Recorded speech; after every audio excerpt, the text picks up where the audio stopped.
Hello and welcome to the Intentional Soul, the home for the highly functioning spiritual types out in the world. It is here that we look at the world and ourselves through the lens of higher consciousness, connecting deeply to who and what we really are. Now, my name is Tom Ross, spiritual teacher, healer, spiritual nonconformist, and I am your host for these conversations.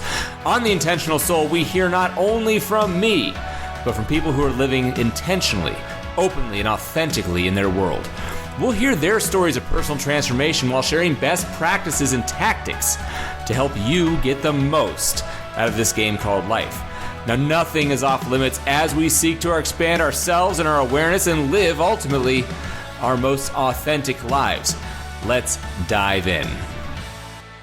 All right, welcome, Miss Alexandra Renders, to the Intentional Soul podcast. Alexandra is a 36-year Wall Street veteran and actually a founder, CEO, and CIO of Willow, which is an investment company managing $150 million in assets based out of Massachusetts. Also a channel, a medium, and a healer.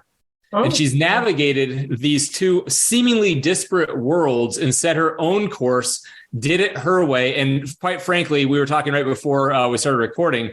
This is a selfish guest for me because I'm literally in the middle of this incredible transition in my own life, bridging the gap between two worlds. So thank you so very much, Alexandra, for spending your time here with us right now. My pleasure, Tom. I just honor you so much for doing this. I know the courage it takes, and I'm just overwhelmed with joy for you because I know what's on the other side when you really allow yourself to come to really work through all those emotions and feelings that you have of, breaking through. It's the best. It's the best. Thank you. And I will gladly let you dive into me and my process here in a little bit. But before we do, why don't you tell me a little bit about yourself and your background? Okay. So like you said, I'm a 36-year Wall Street veteran. I have always been an intuitive. I've always seen other realms as a little girl. And I was the last of 9 children in my family. So as the last 9 children, it was not a good experience. I grew up in a family with an alcoholic father and with just a significant amount of neglect and abuse. And I didn't fit in with the family because, granted, I love my family now. I'm healed because I picked my family and I know that. But as a little girl, I didn't fit. And so I wasn't aware of how rejected I was. And what I did over that time period was I made sure that I morphed and changed so that I fit the family of origin that I picked. And as such, I went through life always having extra sensory perception and knowing and understanding and X-ray vision, as we talked about earlier, but really like keeping it under a shroud, just hiding it, putting it away and coming out like in pieces. And I picked the career that I picked in investments just somewhat by default because I am an economic intuitive, not really understanding that, but I just took to it very naturally. And it was a mainstream career. It worked. It fit in my family of origin. It was perfect. But what happened over that time period, I held a number of positions as chief investment officer, senior management positions at a bank. I was really successful. I called the tech bubble, called the financial crisis. Of course, I used all my extrasensory perception, but I hid it because I was still being abused in this industry because I didn't have to read a newspaper. So I was always getting ridiculed by people in my industry. Like I was called a wingnut. I remember when I called the financial crisis, I remember one of my colleagues like literally getting violently angry with me when I said I got out of all my bank stocks, all my bank bonds, blah, blah, blah. This was like in January before Bear Stearns went down. And I remember him banging the fist on the desk. He's like, it's not like the financial system is a house of cards, you wingnut. And he was so angry. But that's like what I experienced. It turned out. And I remember like that just continued to drive home my desire to hide. Now, by that time, I was a Reiki master. kind of a little bit of a rewind, I was diagnosed with MS in 1995. And that whole thing led to a quest of me learning more about myself. Mm-hmm. And part of the healing was actually becoming a Reiki master in 1999, changing everything about my life. I have no more MS, by the way. I'm completely healed, have been since 1999, 2000. Hold that thought for a second. So because again, you got a story you're moving through. You healed your MS through self-discovery and talk about that, because that is what we would term a miracle, and it occurs outside the bounds of non-linear Newtonian paradigm. Talk about that real fast before we keep going. Okay, I will. So what it led to was I realized I was a big proponent of therapy, and through the process of not only in therapy, but working with, spiritual people, intuitives, and also if anyone ever heard of Louise Hay, if you know anything about MS, it is a subconscious desire to be taken care of and not feeling worthy to be cared for unless you're sick. Well, and so you're referencing Louise Hay, who Louise Hay literally wrote the book, book on self-healing. And it's from where do these, you might consider disease an expression of underlying symptoms which are occurring. And what Louise discerned, and what tests strong through applied kinesiology, which is a modality I use, that multiple sclerosis, MS, what's the underpinning of MS? It's a subconscious desire to be taken care of and not feeling worthy unless you're sick. Why would anybody care for me unless they have to? Because I don't deserve it any other way. Perfect. So that was when I learned that. So that, in addition to a book that I discovered, I literally surrendered my life to a higher power at that time because I was getting really sick. And I just said, what you want from me, whether it's in a wheelchair, whether it's to recover, I'm yours. Show me your way. And I just surrendered. And by doing so, all the answers came, including learning what the energetic patterning was and the emotional pattern of MS. But I also discovered a book because the internet was just started. I, typed it in, I searched it. And what came up was a book from 1950 by Dr. Swank that correlated hydrogenated fat to MS. So soy oil, canola oil, vegetable oil, all these oils. And it was a diet I followed to the T. So it was spiritual. So I was starting to learn about energy and healing work. It was emotional, dealing with what was going on with me emotionally, that feeling of not feeling worthy to be cared for. And then it was the physical piece. So it was literally all legs of the stool that I actually incorporated into my life to literally heal and overcome MS completely. That's incredible. A good friend of mine had had a terminal, or meaning non-ending, but or not terminal. What's the word for non-ending? Graves' disease. She had Graves' disease and was never going to get over Graves' disease. And she also healed herself, from that. And here's before I want to jump back into your story, I want to put a fine point on this because it can be confronting and alarming to hear something like, the disease that I have is actually a representation that I don't feel worthy or good enough or whatever. And it's a wholly different way to look at, something. It's not saying however people want to treat their, whatever their maladies are is perfect for however they want to treat their maladies or their diseases. This is a different way to look at it. And I don't suppose to know, but what is fascinating is when you go through and you surrender the way that you surrendered, and you go through the process and you trust, and you have these anecdotes of people who make amazing recoveries that are just outside the realm of what is really thought normal or possible. So that's a slight disclaimer, but it's not really a disclaimer. It's just simply a matter of I honor everybody's perspective. However, this thing over here is a really interesting way to take a look at what ails you. Absolutely. I'm a firm believer in the body, in my mind. At least for me, it keeps a score. Like whenever I have any ache or pain in my body, it's always telling me something, because I was the proverbial stick my head in the sand, don't look at my issues if I don't have to, pretend that I'm perfect.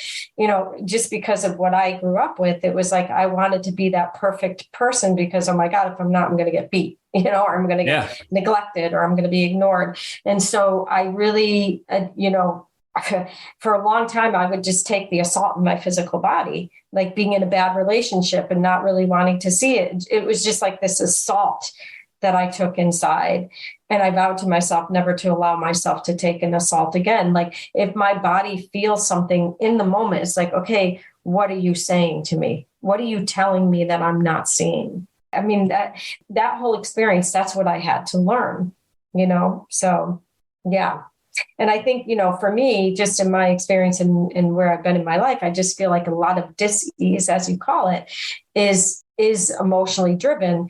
And they are now proving that, they are proving that dis-ease, this is now scientifically being proven, sits outside the field before it moves into the physical body.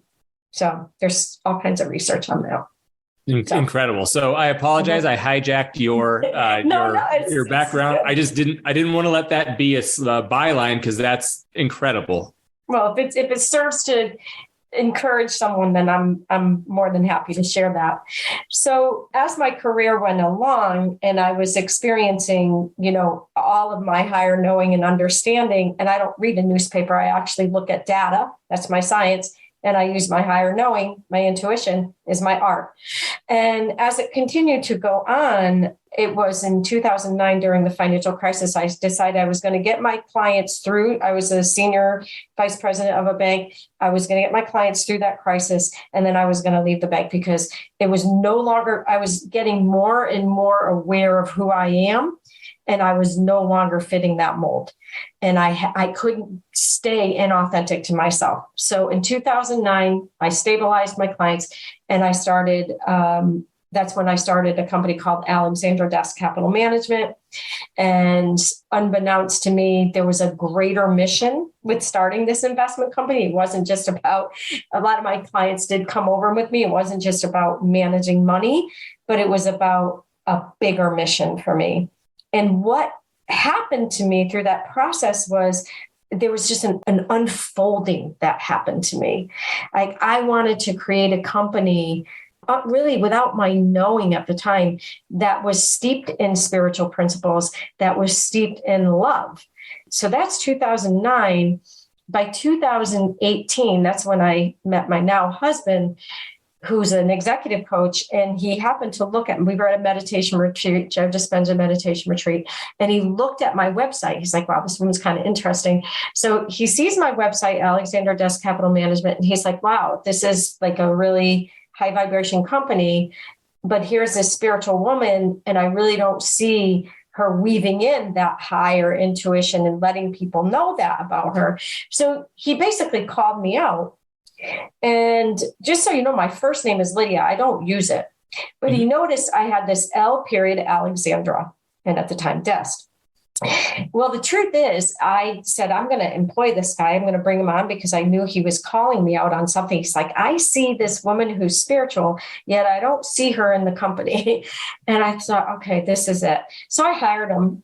And he started calling me out on things. He said to me one day, it's time to get real. And I got so infuriated with him. I'm like, I'm never real. I can't believe he would say that, And I called my teacher at the time, who's you can see a lot of things. And she said, no, you bring him from Belgium. You do the work because he can see you. Well, once he came, I realized I had to, and she told me, sit in front of your team and tell them all your fears. Let him lead the way. Well, I did. And that day, it was in 2019, beginning of 2019, I had to tell my team I was afraid of being rejected. It floored them, because they always called me the benevolent general. But the truth was, I was so afraid to bring my spiritual self, that woman that really wants a culture of love, even though they felt my love. I really wanted to create a whole management system based on not getting promoted in my company unless you embodied love, unless you embodied self-development, and unless you embodied safety, because there's no safety in corporate America. So that was when the whole team, like literally we changed the name from Alexandra Desk Capital Management to Willow Investments for Loving Change. And that is about embodying myself as a leader for loving change, meaning no one in my company gets promoted unless they can show the principles of love. No one gets promoted unless they're doing their deep dive into themselves and taking responsibility. And no one gets promoted unless they know how to bring safety into the workplace and a drive towards the whole. And that's the culture I created. And I manage money. And the weird thing about it was when I came out of the closet, because really that's what it was for me. Because now I'm like, I'm going to let the whole world see that I am a channel. I'm no longer going to sit in my meditation cave with a piece of paper or go to a monastery and write everything I know and see. I'm going to start talking about it. And that's what I did. And all I have to say, I've never been happier in my entire life. It was one of the scariest things I did. Well, there's so many scary things I did in my life, but it was frightening. And I did lose a couple clients. A couple were not, they weren't congruent with what I wanted to create. And at first I was like, oh, shoot, what's going to happen? But then what happened? The clients that did come, it's like, I like sitting in front of these people now. It's like, they're my joy. They are my pleasure. Not only am I managing money for them, but they are my pleasure and joy. So I highly recommend it. I'm going to take your advice on that. That's the process I'm in right now. Mm-hmm. You, how long ago was the transition where you fully came out? How many years? Well, it's like, how life is, right? It's an evolution, right? And sometimes you get these things like 2x4s that, bash you off the head, like MS was for me, like a, failed relationship, things like somehow each of those incidents, like I just, might as well just hit me upside the head with a 2x4. But the true transition came in 2019 when I finally admitted to myself that I was so afraid of being rejected. Mm. And as soon as I really dealt with that aspect, that's when I was able to come out as a channel and an intuitive and an investment person all in one thing. And and it was an evolution. I would say like over the course of like 6 to 8 months, maybe a year, where finally, once I said I was afraid of rejection and I worked on what that was all about, then I started to allow the voices to come through and actually come through voice for healing for people. So I always did it in the closet. I have a beautiful healing center here in my house. And I always, would do one-on-ones, but now I do it for large groups of people. That's so inspiring. And you and I were talking before the podcast started. I literally was secretly doing trauma release work, front facing mortgage guy, trauma release work on the back, since about 2019. And so, you got me by about 4 years in terms of, being, willing to kind of be out, be open and be seen. And it's incredibly inspiring and empowering for me to be able to see you as a model, as something to know that like, it's okay. I've been literally, I had 2 or 3 conversations today where I told people like, I'm scared and I don't know how this ends because I'm in between 2 places right now. And it's like, I have to constantly admit to myself that I am in this space where I don't know. And I'm scared because my risk profile, like my personal risk tolerance isn't huge. So not knowing and being a sole provider can be pretty unnerving at times. And I find that being able to be open and transparent and authentic with the experience dissipates the for me, at least it did today. So it's true. You're not holding it in. It's true. And I have to say, Tom, like, I think we're all scared. I mean, honestly, if we weren't all scared, we wouldn't have masks on. I found it like so interesting during Corona, we were wearing these masks and the beings that come through me, which we also call the Willow Beings, they often talked about the masks that we're wearing. And they just thought it was such a a kind of a bit of a joke that we were actually wearing physical masks. And they were saying, now that you're taking off your physical masks, take off the mask, take the whole thing off, rip it all off, take that off and take it all off at the same time. And I think if we're honest, I really think we're all afraid of showing ourselves. I really do. And you showing yourself to others is just going to encourage other people to do the same. I appreciate. So you mentioned the where do I want to go with this first? I think because you said Willow Beings, and I was going to ask you, it's like, so tell me about Willow. Where does the name come from? And I think you just tipped the hand there. So why don't we talk about what you described a minute ago is about being a channel for aspects of consciousness that aren't necessarily you and I are an expression of consciousness called human being. A human soul is a different expression of consciousness. It's not embodied. It's got different qualities. There are other parts of consciousness, that in popular parlance, I mean, angels, archangels, demons, there's all kinds of different variations of consciousness. There's probably thousands of them. The group that I do, I think we've tracked probably, 70, some odd different little versions. And most of them, you never really know. Some of them have opinions and have things to say. So would you mind talking to me a little bit about your experience as a channel, and what's the Willow Beings, and what kind of information is present to you generally, and how do you use it? How do you use it in your life, or who do you share it with? Okay, that's fabulous. Good question. So the Willow Beings, the reason I call them, first of all, the name of my company is Willow, which it was before the Willow Beings even came through me. And we chose the name Willow because I wanted something feminine, because I was emerging into my feminine. And I wanted something that embodied strength, yet flexibility. Like the feminine really does embody, right? And if willow trees, if you know anything about them, they're one of the strongest trees, and they're also very flexible. So that was all, and it's very ancient. But I want to say it was 2 years later after I renamed my company, or maybe a year later, actually. These beings have always come through me, but I never named them. And one day when they started coming through voice, I'm in my office, and all I can see is like elementals, like literally like trees talking to me. And it was like, this is the way I was seeing them. And there were just so many voices coming to me. And we have tapes of it early on, and it's all these different voices. And I'm like, oh my God, this was insane. I'm going mad, except that the information they were giving, no one can deny it.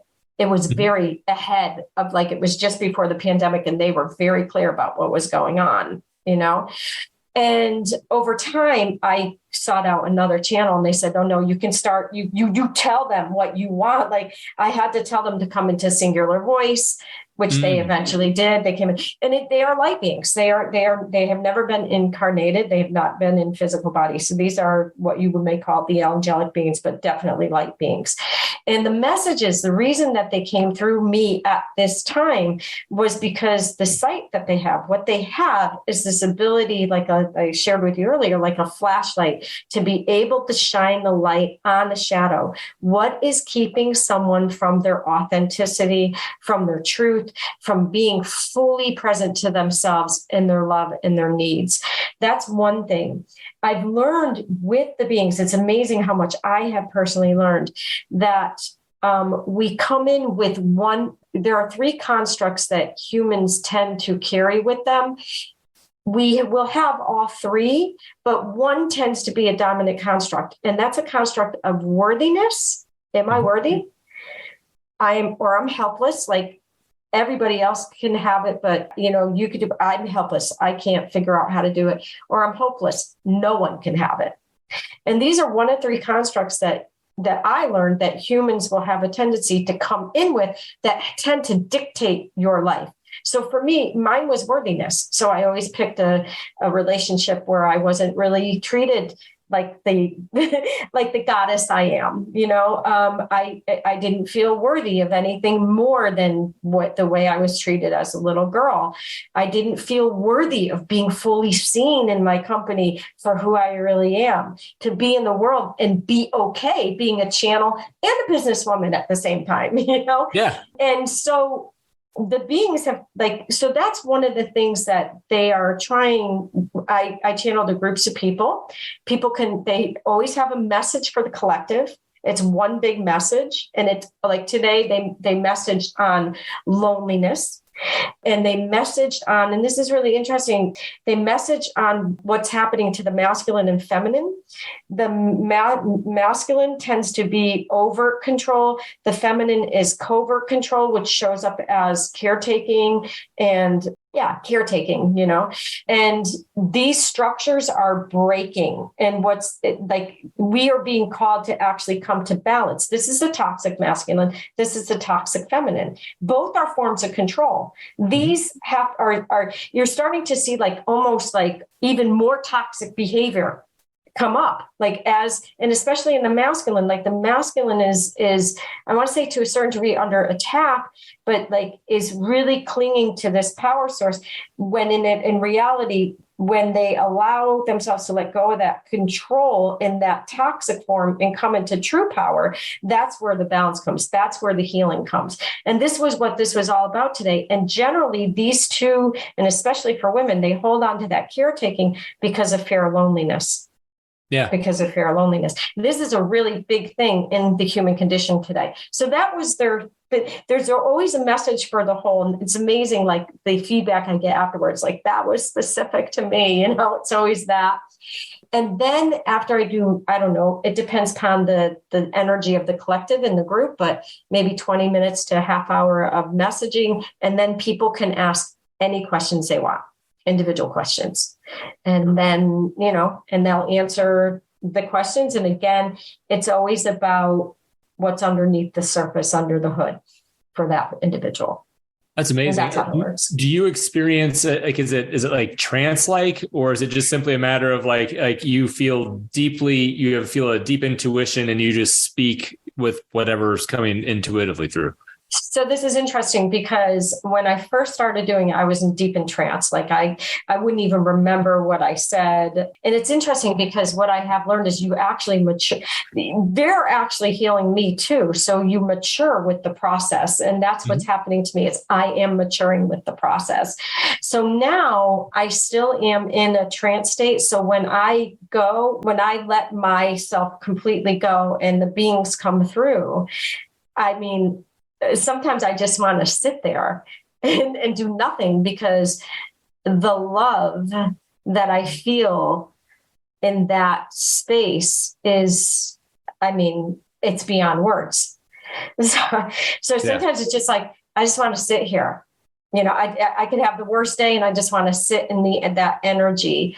And, but now I can still sit in that energy of divine love, deep, unconditional love, and still be cognizant of what's being said, still be aware of what's being the bigger message today I have, because now I have to hold on to that for whatever reason.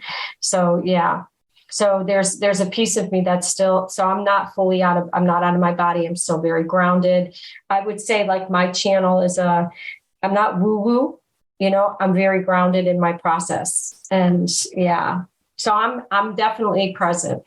That's it. And we're going woo-woo with this general conversation. However, I always tell people, one of the promises I make on the podcast is this is kind of my perspective on what I do, at least, is a practical mysticism, and it's essentially, it's for the sake of functionality and bettering, of life. And I think, we got this really strong right brain is the analytical side, right?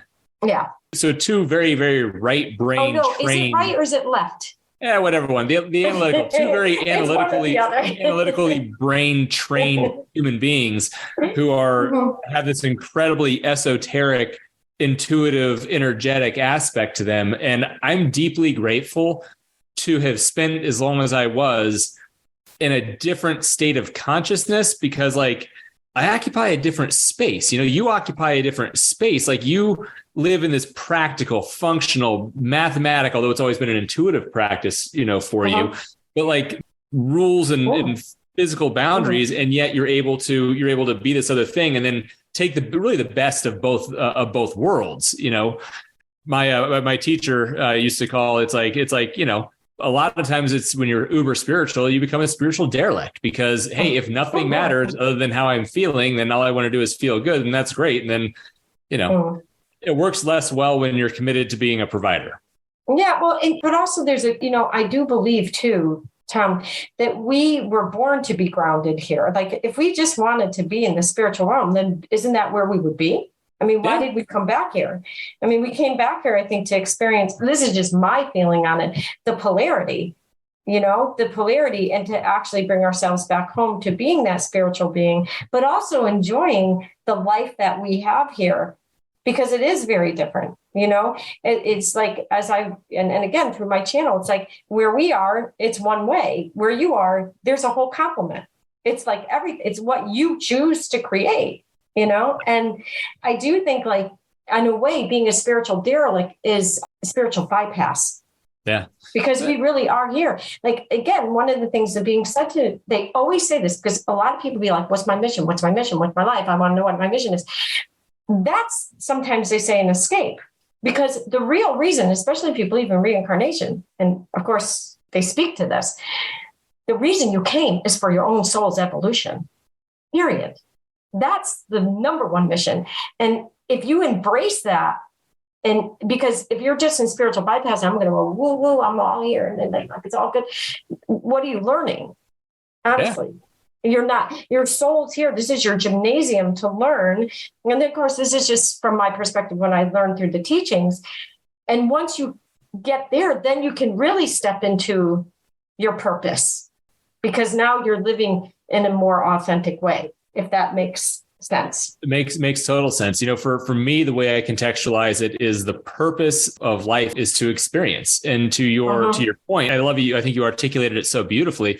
Like polarity is inextricable from the human experience, light, dark, all of these things, these opposites, pleasure, pain, all of this it is the human experience. And the contrast between those two things is how you get to experience, where you would rather be and ultimately what you want to do with your life. Because I touch the hot stove over here, I'm interested in this other thing in another way. And so I'm with you on the spiritual derelict route. Is not there's anything wrong with it. Like it's a whole complete and perfect life, exactly like anything else is. However, it does tend to bypass more of like the nature of what this human experience seems to be about.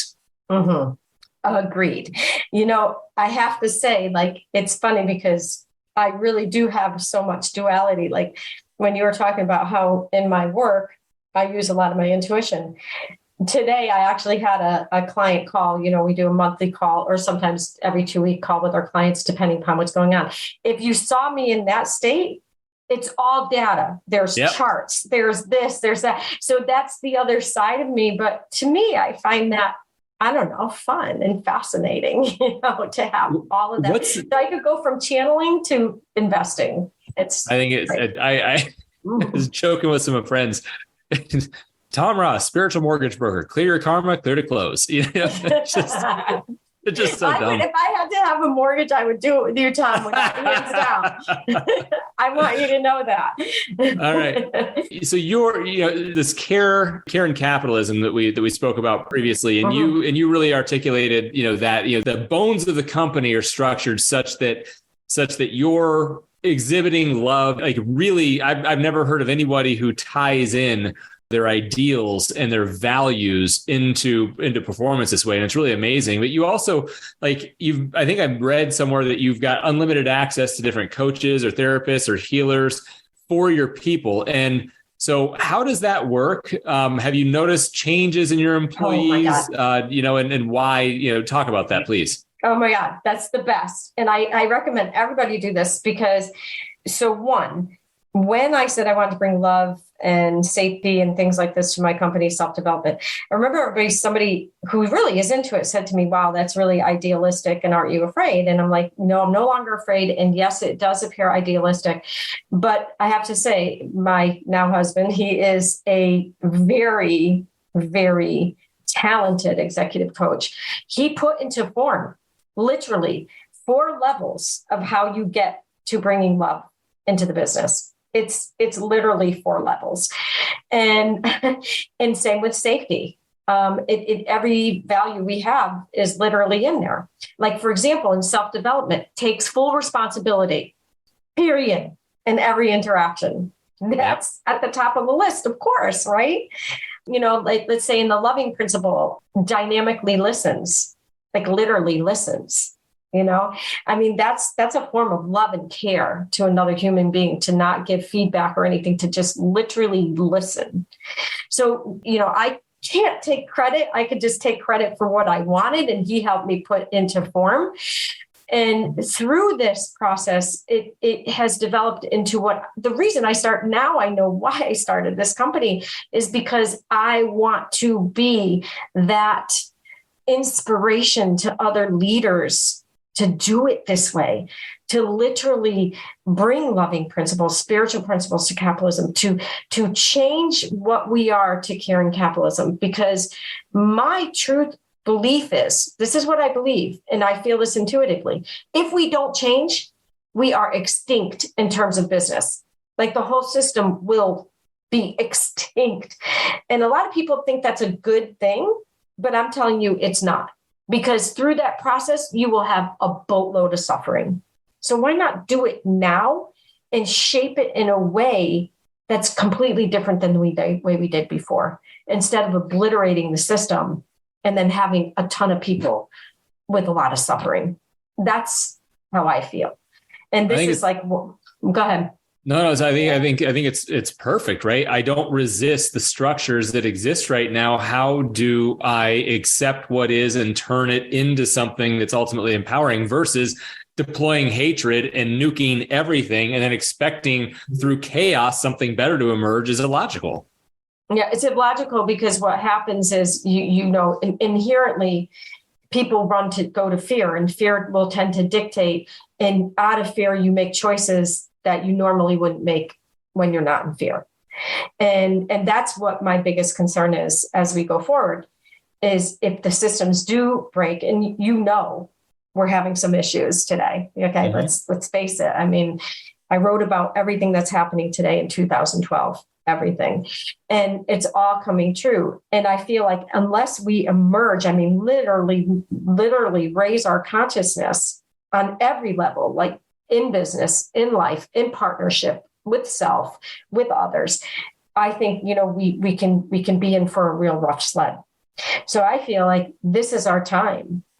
Business can lead. I mean, there is the resource, there are the resources. So to get to your point, how do we incorporate all this into the company? Well, number one, Pascal is available to my team anytime, any place, anywhere. My team also, I was sent into something like to retreat, something like the Path of Love. Okay. Something that I approve of, that's at a higher level. They come to me with something that I'm like, that's just chump change. That's like nothing. You're going to waste your money. I want you to do work. We had someone who experienced some trauma, and I sent them to a specific trauma specialist. And I want to explain to you how this all plays out in the workplace, because it's beautiful. When these values first came in, some people couldn't hack it. I had one longtime employee who couldn't hack it. She wanted to stay in her anger and didn't want to work it through. Mm-hmm. Okay, so she had to go. That was very painful, very hurtful to me. But okay, in the end, it was better. So let me give you some examples how this actually works in life, in reality. I have an employee, excellent employee, who was experiencing, every time I would go in and ask her for something, or I would say, it needs to be done this way. Okay, now I'm the CEO, owner of the company. It would be a constant pushback, push, like almost like a perfection syndrome. So she just felt like she was always being criticized.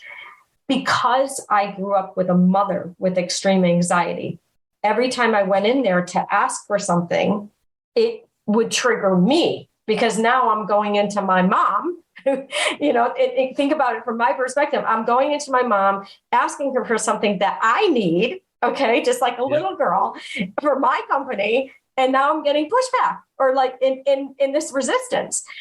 So, of course, like I had to sit down with Pascal and I'm like, I got to work this through. And he's like, you just have to, nonviolent communication. This is what I feel. This is what I'm.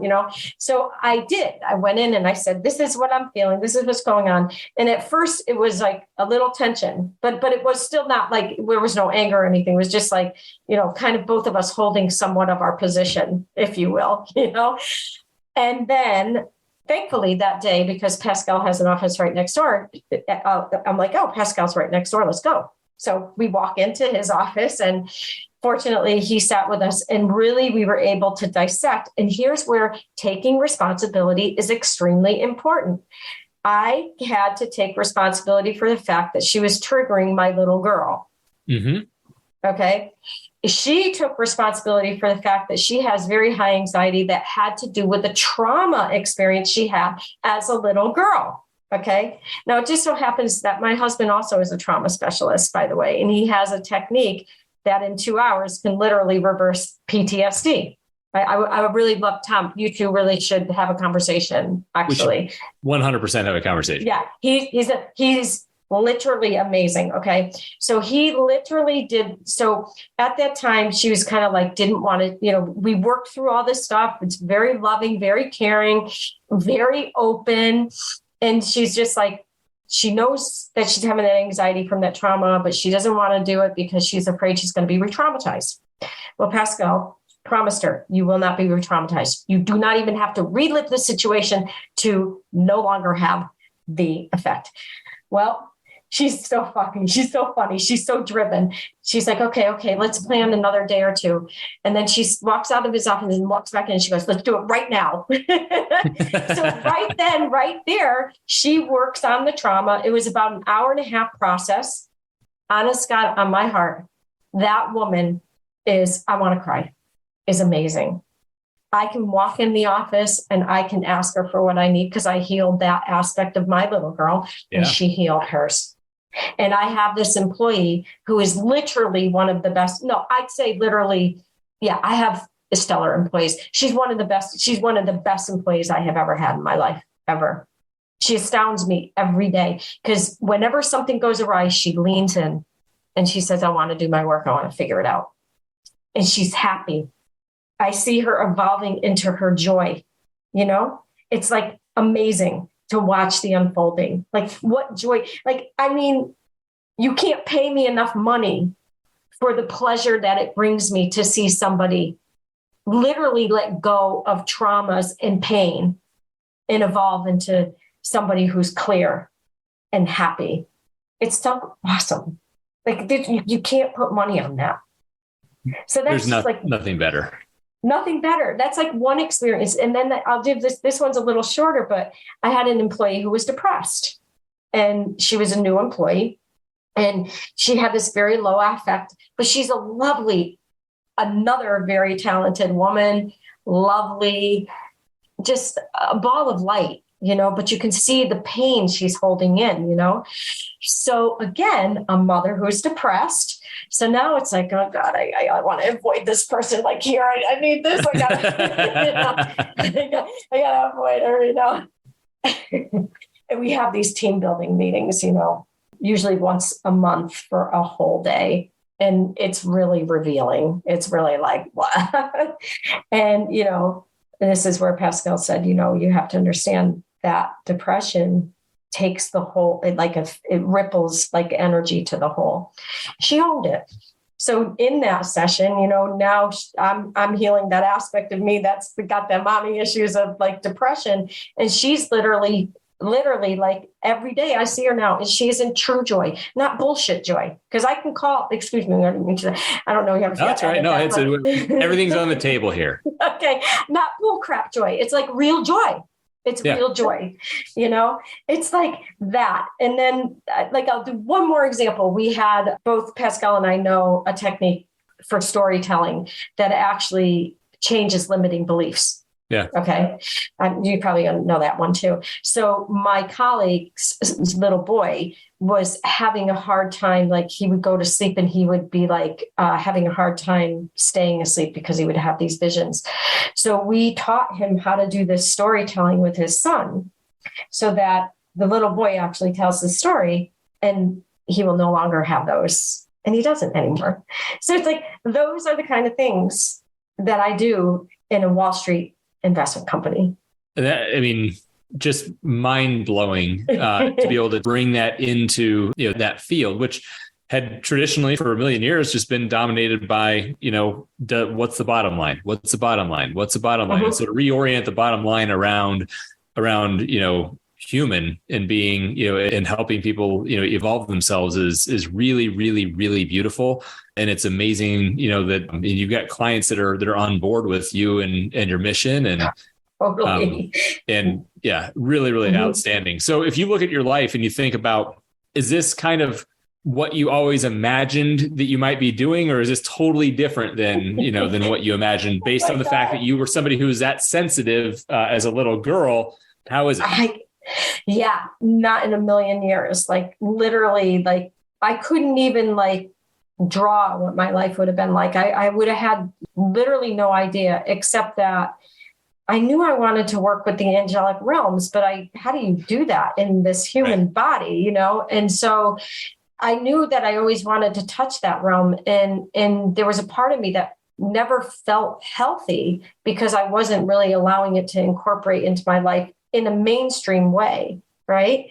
So not in a million years did I ever think that I'd be like, I'm also very driven to financial results for my clients too. I really pride myself on the fact that I can be ahead of what's happening in the economy because of my higher knowing and also my scientific way of looking at things. So in a million years, I would have never have thought that this was even possible to coalesce these two worlds. Never. Now, I do know that as I look forward, I realize that everything that's happened in my life has happened perfectly, perfect. And all the trauma, everything I've experienced has just been perfect to create the person I am in this moment. And as I look forward, I say, where do I want to go? Well, I definitely want to work with leaders to help them shape their companies, shape themselves into truly creating what's really in their heart.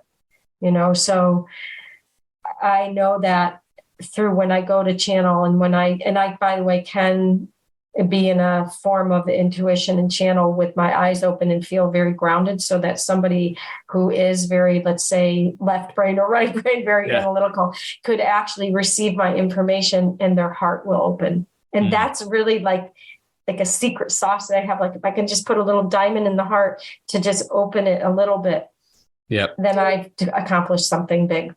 So I'm gonna translate. I'm gonna hallucinate, and I'm going to translate that for people who might be listening. So you can be with someone wholly and open yourself up.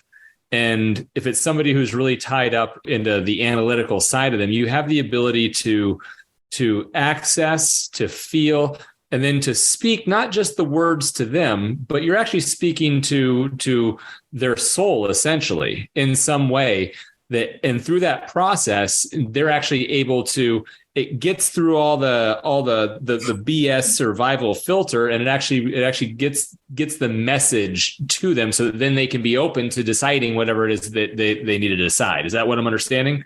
Completely. Yeah. Completely. Yeah. Yep. Completely. And that is, I'd say, one of my deepest desires.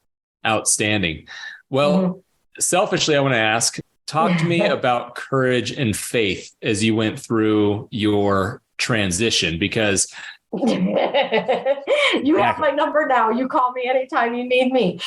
1, what are you waiting for? What are you waiting for? Honestly. 2, the consciousness is rising People want this.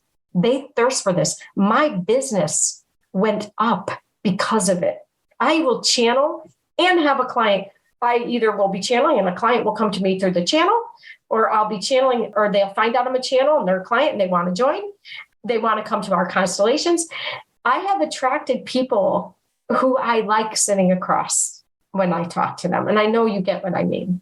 And just standing very solid in who you are, like really allowing yourself to, whatever those little fear, little things in the background that are sitting there, like discover what is it, like, is this current day or is it back there?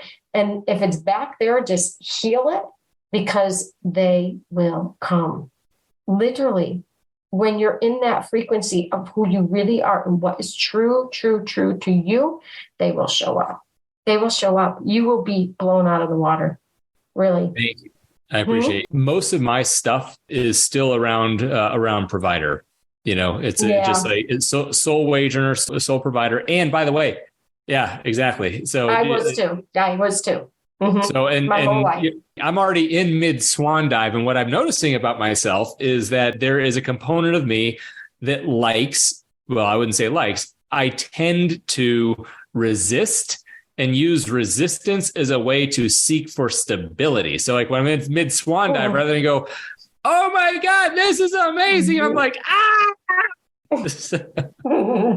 And I'm excited to have more of the, oh my God, this is amazing experience in the middle of my swan dive.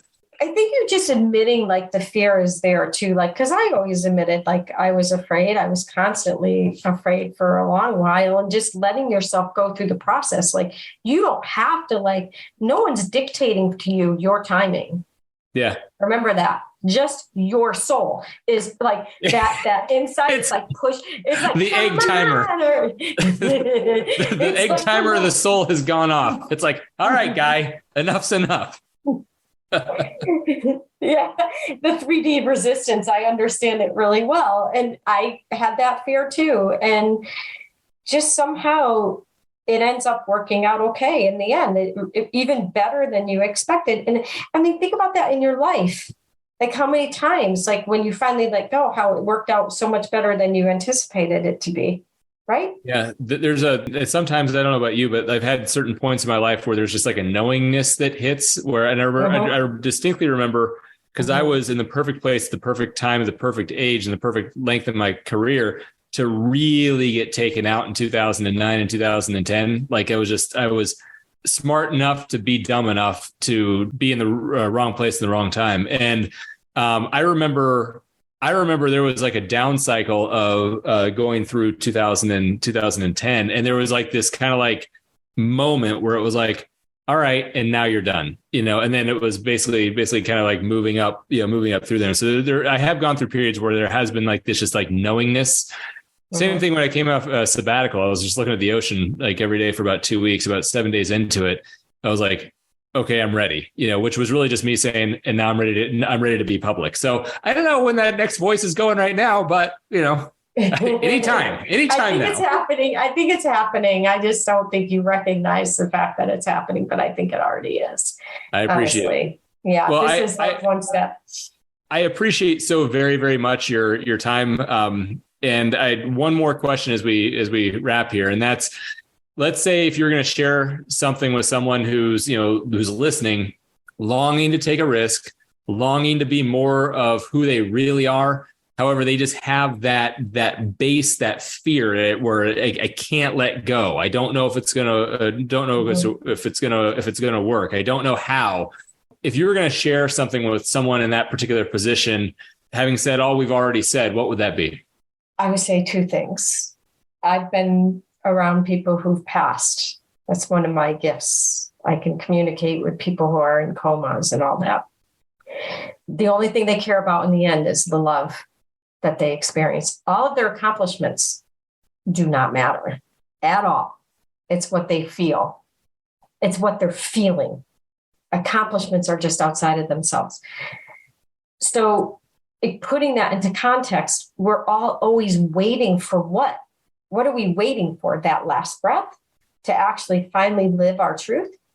Okay. So that's like one thing that I would say. And the other thing that I would say is like, especially if somebody's looking, like in your case, Tom, because the consciousness is rising, because like the facade is going away, the masks are coming off. They are slowly but surely. You see it. Don't you want to be a leader in that change? Isn't that something that inspires you to be that leader in that change? Yeah. Or do you want to follow? Do you want to be left behind? So that's why I say anyone who's like feeling this emergence, feeling like there's something greater, bigger, stronger, you know what? There is. There is. And that means you're being called. You're being called to have the courage to lead and make it happen.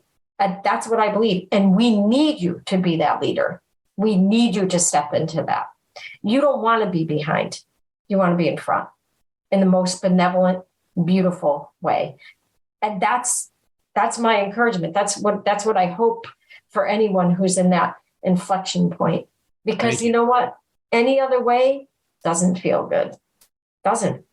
So beautiful. And with that, Alexandra Renders, thank you so much for sharing yourself with us. How can people reach you, learn more about you, engage with you in any of the many ways that you're out there? Okay. So my email is alexandra@investwithwillow.com. That's my investment company. You can go to investwithwillow.com. That's the website for the investment company. For the Willow channeling, it's willowchanneling@gmail.com. And you can get on the email list. I do free channelings to groups of people on Zoom. I only charge for private channeling, except for when I'm called to work with someone, because oftentimes the beings will say that I'm called to someone and I need to work with them for free. And that happens quite often when somebody's on the verge of breaking out to some this form of leadership. So it's willowchanneling@gmail.com if you want to get on the channeling list. And if you're interested on the investment side, it's alexandra@investwithwillow.com. Awesome. Thank you so very much, Alexandra. You're welcome. This has been an absolute pleasure and a gift. It's really been a gift. So I look forward to continuing this conversation and checking in. And it's clear your trajectory. I'm excited to engage with you as my trajectory continues as well. Yes. Thank you, Tom. Take care. All right, this has been another episode of the Intentional Soul Podcast. Thank you so much for joining us today. Remember to leave a 5-star review if you found this content of value. And as always, I'm your host, Tom Ross, Master Practitioner of the Advanced Rapid Enlightenment Process and Rapid Enlightenment Process developed by Matthew Ferry. You can reach me at tom@tomrosstalks.com, and the website to engage and be a part of any classes, trainings, or sessions I have going on is www.tomrosstalks.com. Until next time, peace.